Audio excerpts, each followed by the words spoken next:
Well, Betty, here we find ourselves back on the streets of Dublin, bouncing around on the cobblestones. And we do bounce around. There's no question about that, is there, when we get those bus wheels on those cobblestones? Listen, I'm going to show you some scenes a little bit later on to show you exactly a close-up of the cobblestones, just to show you how bouncy it is.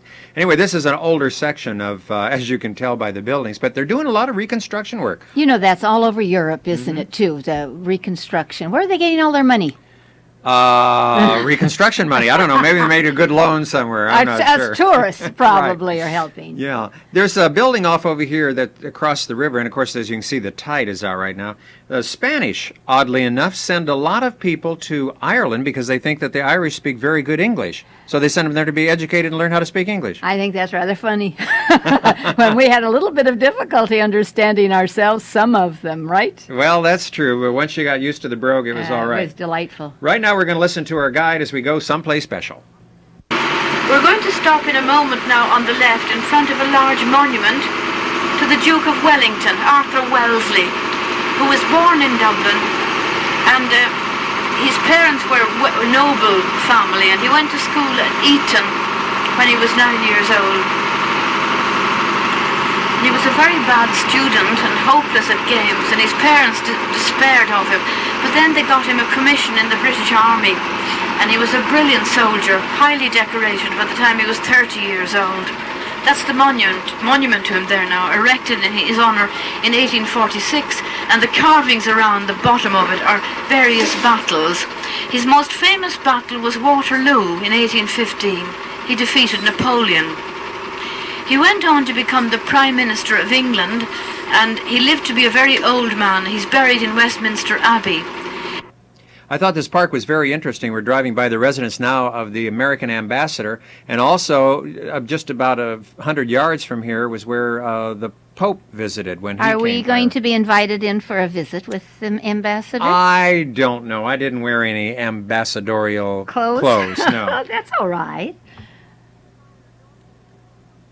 The President of Ireland also has a home up here. His name is Dr. Patrick Hillary, and he's unique in the world in that himself, his wife and his son are all medical doctors. Some people think that the White House in Washington was modelled on this house. We have elections for the president every 7 years, and we have an election now in November, and for the first time ever a woman is running for president. Her name is Mary Robinson. She's a lawyer. That's it there now. It used to be the home of the Viceroy. It's now the home of the President. And way back about 1870, a very famous child lived there for a year and a half, Winston Churchill. His father, Lord Randolph, was secretary to the Viceroy. And Winston's mother was an American woman called Jenny Jerome. Her father, Leonard Jerome, built the railroads in the United States. And these self-made millionaires, they used to bring their young daughters over to England and introduce them to the aristocracy.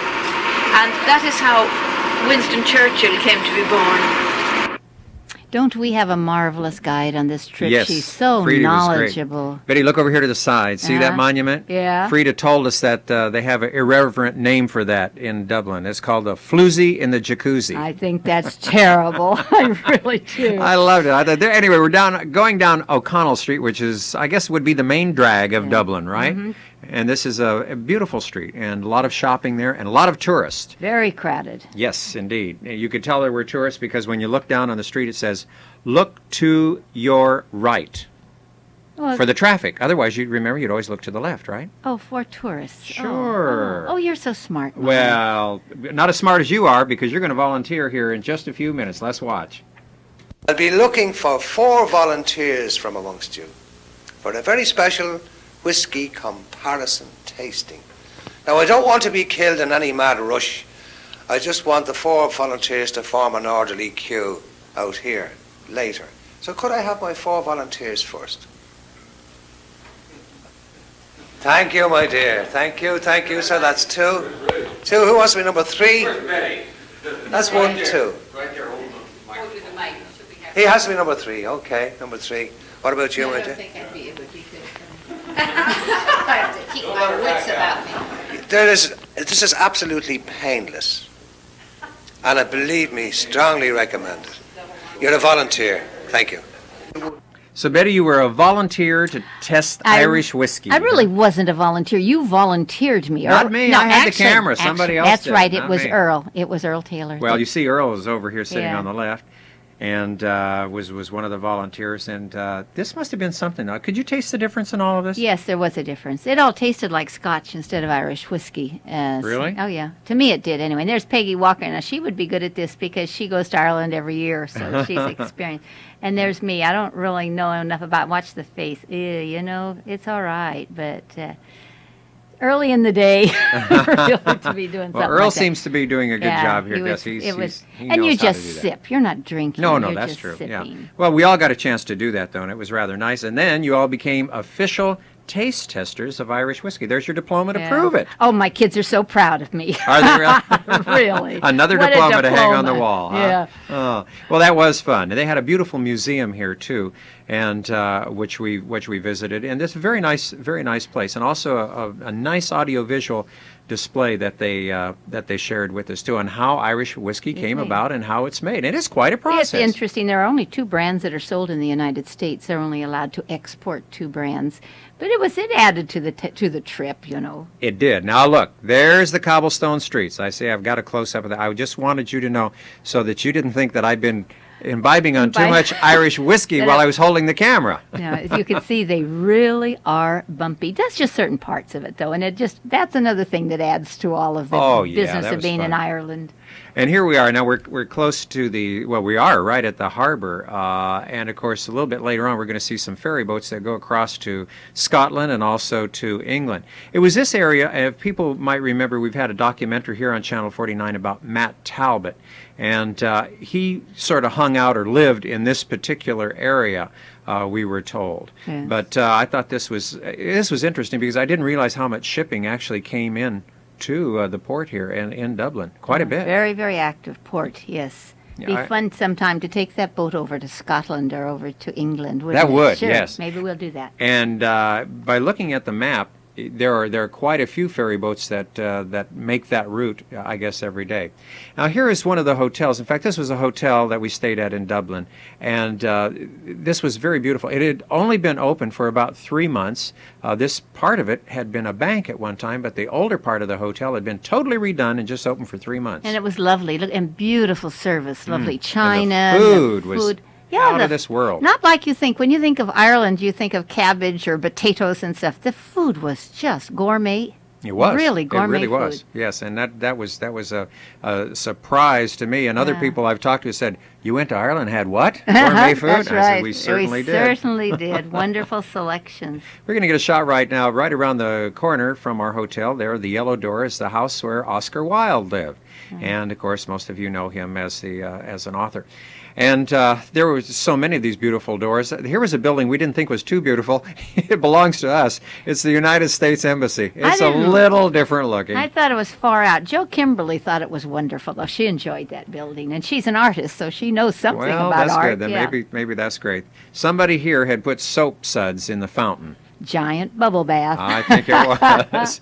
And we're traveling along now. This is the beautiful harbor here, and there's also a yacht harbor that you could see right on the other side of this train if the train weren't there. Yes, But there's nice warm days like we were experiencing. I expected to see a lot more people out sailing on a day like that. Looks very modern. Well, of course, it is modern. It So, certainly is, yeah. and a lot, as we say, a lot of commerce that goes in and out of this particular port. There's the boat, Betty. That's the ferry boat. See, it's got the front end open, so you can drive your car right on into What's the it. difference between a boat and a ship? Probably how much it cost you to go on the tariff. I suspect. I'm not sure. I don't really know either. So. But it was a beautiful, beautiful day. Yeah. And a little further on from here, as we continued down the coast, it all of a sudden got very foggy as we got up into the hills a little bit, and which was surprising because we had not seen any fog. Now, the Irish don't call it fog, do they? They call mist. it a mist. A mist. But I'm used to that from San Francisco because we used to have that all the time out by the beach. mist. Yes. Now, I had to get this shot because this is really what you think Yeah. Ireland's all about. And look at such pastoral, beautiful, green scenes. So we were lucky. We had a combination of all things that we thought Ireland might have been. It was a great trip. Well, you know, we had packed a lot of rain gear and umbrellas, But we only used it one day because on one day did we have a little bit of a drizzle. But the rest of the time it was beautiful like this. And I must say, as the Irish say, this is really an exception to the rule because usually you can expect rain. Otherwise, we probably wouldn't see it as green as it is. No, that's right. That's what makes it so green. I think so. If you look down there in the dell, you can see some sheep. In the what, Marv? In the dell. What is the dell? The farmer in the dell? I know haven't the you ever heard farmer that? in the Isn't dell. that a dell? But I don't know. I'm just Down in the meadow, then. In the meadow. Okay. Right, some sheep grazing in the meadow. Well, here's something special. Take a look at this, Betty. This is something like what the itinerants used to use. And now there's companies here in Ireland that do these, and they rent them. And as you can see, these are Swiss. That's the cross, the Swiss cross, isn't it? Yeah. And they would probably be from... Now, you actually have room to sleep 2 or sometimes 4 inside of those wagons. And you also have all your cooking facilities. You know, you would use a little small bottle of gas. And they are very, very quite comfortable. And the company has various stops around the countryside where you come along maybe to a farm or whatever and you pull into a field and you stay there overnight. You don't yoke the horse and let the horse free in the field, and then you have to get up the next morning and try and catch him. Well, Monsignor, here we are again on the 5th day of our journey. Tell everybody where we are. What are we doing? Well, we're in one of the garden spots of Ireland, a spot that the old monks recognized for peace and quiet and beauty, where they could get close to God, as you can see by just looking around you. And this is supposed to be the home of St. Kieran. Now, we were at Clonmacnoise a couple of days ago, that was St. Kieran, and this is St. Kevin. And St. Kevin's bed is supposed to be where he slept, up on the rocks beside the lake here. There are many Kevins that we have, boys named Kevins. That's and right. So this is after the St. Kevin from here. That's right. Mm-hmm. And some girls called Kiva, including a niece of mine. Is that right? Kiva. That's the female part of Kevin, then. That's right. And did not St. Kevin have a monastery here? He did, yes. 1,000 students? And we will be seeing the remnants of that. We will also be seeing a little church still standing that has no beams, or the whole thing is rock, and the roof built the same way as the rock without any supports. And you will be amazed to see how it's still standing and built after these years. And of course, one of the more famous round towers that appears in song and poetry and picture all over the world. It's been marvelous, Monsignor, and the green that you talk about and we hear about always of Ireland, we've certainly seen it. Johnny Cash summed it all up in the 40 Shades of Green. 40 Shades of Green. There you go. I think this truly is one of the prettiest spots that we visited in Ireland, Betty, and let's find out more about it. This one here is standing in as one of the last remnants of a building standing where no supports, it's just all stone and rock on top of each other, even the roof. No mortar. No mortar, even the roof is going up there and it's held together once they got it up there to keep it from falling. Okay, Ma, what about over there and right in back of it, the tower? That's the round tower, and of course that is like all towers going back to the early centuries. They were fortresses. They shot their bows and arrows, if they had to, out of those apertures up on top of the tower. Who were they afraid of? Who was going to... Well, you had the Vikings, and Ireland has always been popular, even for our enemies. So there was always a danger of and there were. The Vikings came in and the Northmen came in. And of course then later on we had the English here as our guests for about 1,000 years. That's right. Tell me this, Monsignor. If they're up there in the tower, what did they use? Bows and arrows, I guess, or javelins, or rocks, or anything like that. And how did they get up there? This was before cannon. You know, with the invention of the cannon gun, these became obsolete. Right. And but it was merely from the original things, the harps and spears,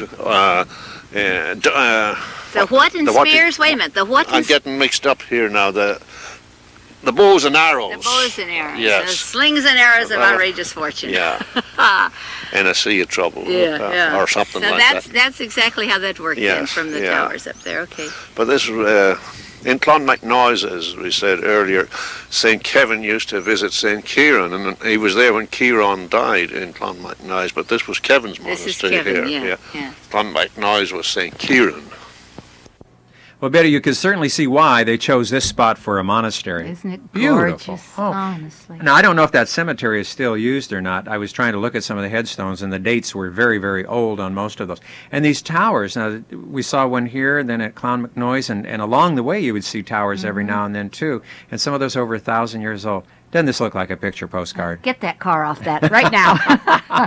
Oh, it was picture postcard. And look at this. Yes, well, this was a traffic jam on one of the little lanes that we traveled on in the countryside in Ireland. And I knew that they ran a lot of sheep, but there were a lot of sheep This was in a lot. with this group, let me tell you. Have no trouble going to sleep with this group here if you were counting sheep. I don't know, I'll keep you up all night, All night counting? counting them right. It was interesting though to see instead of brands, I mean how they're done with looks like spray paint on them. Now some of these sheep were sheared and some were not, of course, as you see. See, and it's different color brands. That's for if you want a green sweater, they put the green brand on it, and colored sheep. Okay, now I know how that's done. All you right. know. So you learn Okay. something every day Boy, in this world. I'm just really glad that I did. Well, somebody's trying to get through. And this young man is training a sheepdog that he has on a lead that you can see here. And a little bit later on, we'll see the other dog that is actually working these sheep. And work it must be because Yes. there are an awful lot of sheep there. So these dogs had their work cut out for them, And didn't they're they? so dumb. The sheep really are dumb. Oh, I thought you meant the dogs. Oh, no. The dogs are smart. But the sheep, they'll go one way, then for no reason at all, they'll turn right around and come back again. It's a big job. Well, they're kind of really free spirits. So you notice that they just stop anywhere and just start eating. I mean, right there along the roadside. So I imagine he was taking them from one field to the other. I think they were going to pasture. Yes, that's right. That's what they said. Were they going down to the dell? The deli. No, the deli. They're going to eat.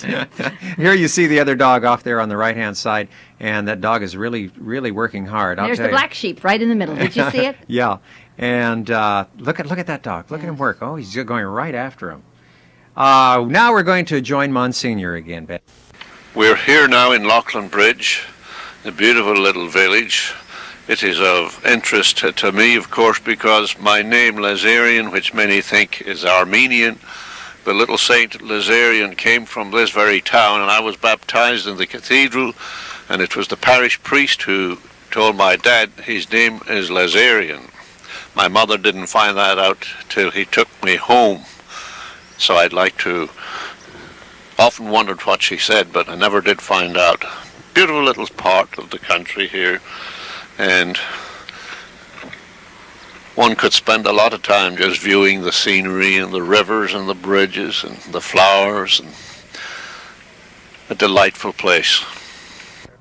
Well, Betty, from this beautiful little town where Monsignor was baptized, we're going on to the town of Kilkenny.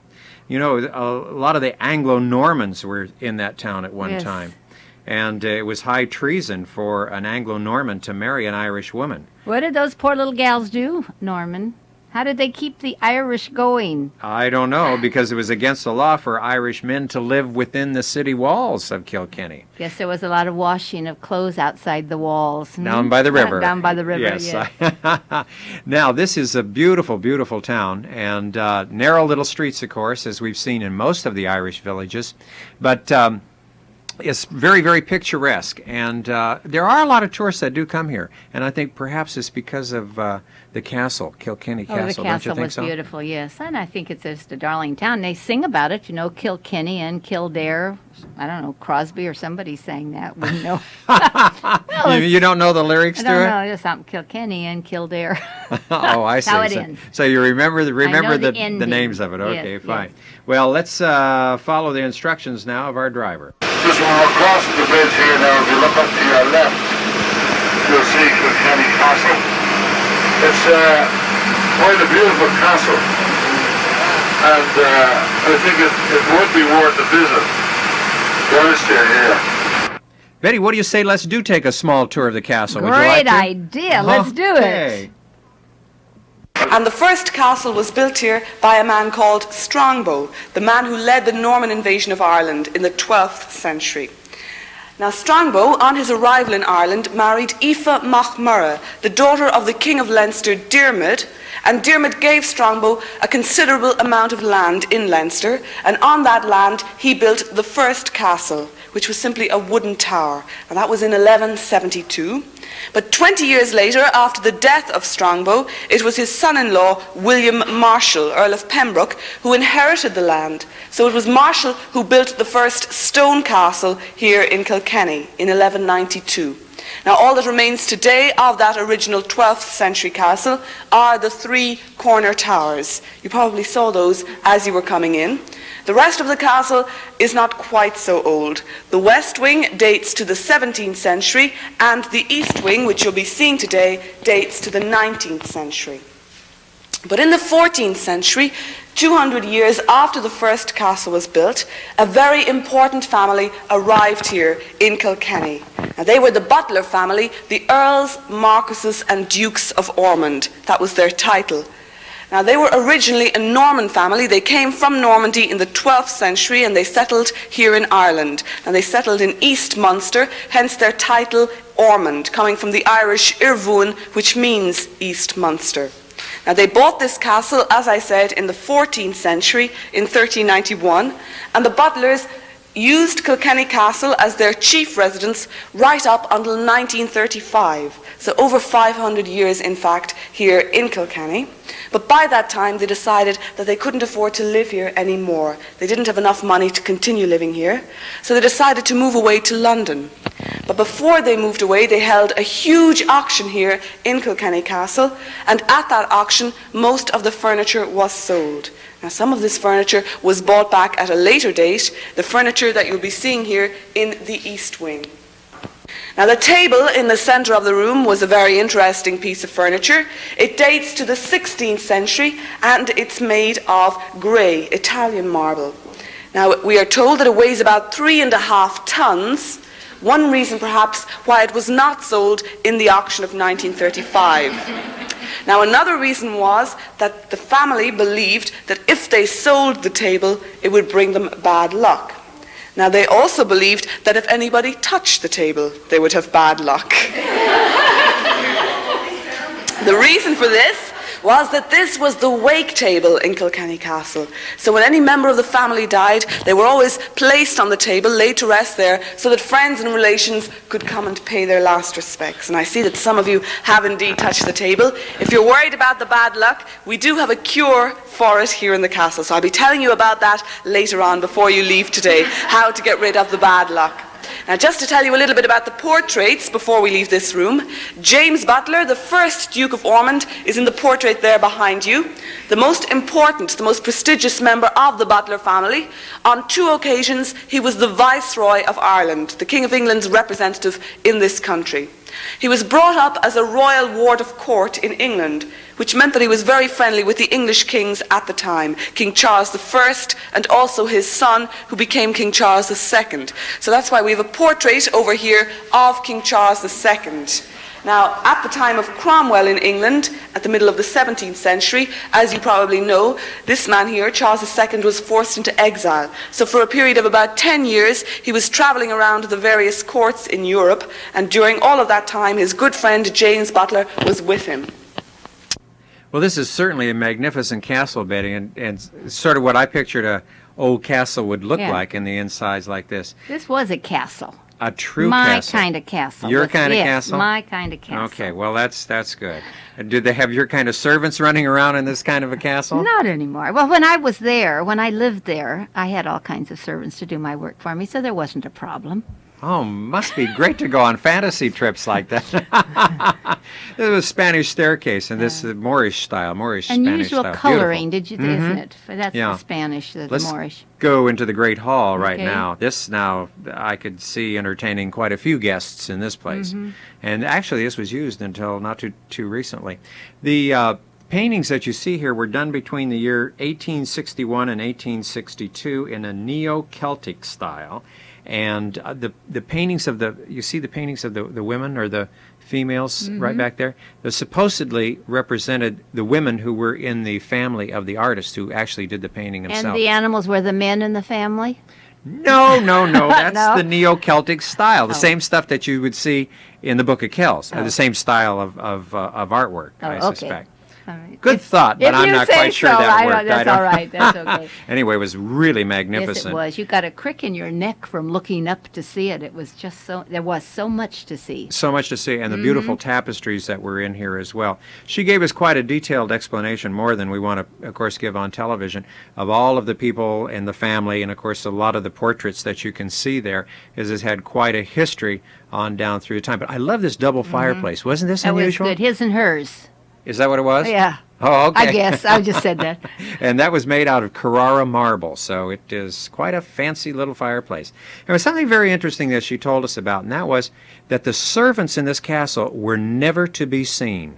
Never to be seen. So they had their own passageways, and downstairs, we'll take a look at some of that in a little bit, you could see the actual passageways, and they were down. Here we go, almost subterranean. You see the windows are built way up high. And there was a tunnel that went from here to which is now across the street where the stables are, and that's how the servants would leave and they would enter the castle. Now, even if they had to go downtown to buy groceries or whatever it were, they could not be seen. Is that because they were considered unworthy to look upon the people that owned the castle? I have no idea. I thought it was kind of snooty myself. Really? But oh, Betty, if you touch the table in the living room, this is how you get rid of the bad luck, by rubbing her face right there. And she was rubbed black. Yes, she and was. shiny. It looks like it's a piece of marble right now instead of just a piece of plaster or whatever it was. But here's another shot of the outside, and I thought this was just really quite magnificent. Truly what we expected a castle to look like and to be like, and we certainly weren't disappointed in visiting the castle at Kilkenny. This was not in ruins like we've seen. No, and that was interesting because a lot of the castles we saw were sort of a boxy shape, little tower type of thing, and we'll see more of those as we tour along through the rest of Ireland as well. But this was truly, I think, what we have always come to know or come to believe what a real castle should look like. It's lovely. It really is beautiful. And of course, as we said, across the street now, where the stables were, there were some beautiful shops in there. And Betty, I went way back behind there, and there's some goldsmiths and some silversmiths that are working back in this area. Absolutely beautiful. In fact, one was making a chess set all out of silver, and I would love to have had just the shavings, you know. Oh, yeah, very expensive things Yes. were there in that particular area. Yes. And here's a shot again of the street, just right down the street from the castle. And you see it's a beautiful little place. Yeah, it's a fun place. I wish was. we could have spent more time there. Well, Betty, when we return in July... July 11th, to be exact, Marv. Yeah, and we can go back there. Oh, and this beautiful hotel. Isn't that a neat place? I wasn't just it love wonderful? that. It looks so modern, really, and it wasn't at all. I guess it's because of the mirror or the windows. Yeah, but it was just a very clever place. Hey, Betty, that's all the time we have. We'll see you next Okay, time. bye-bye.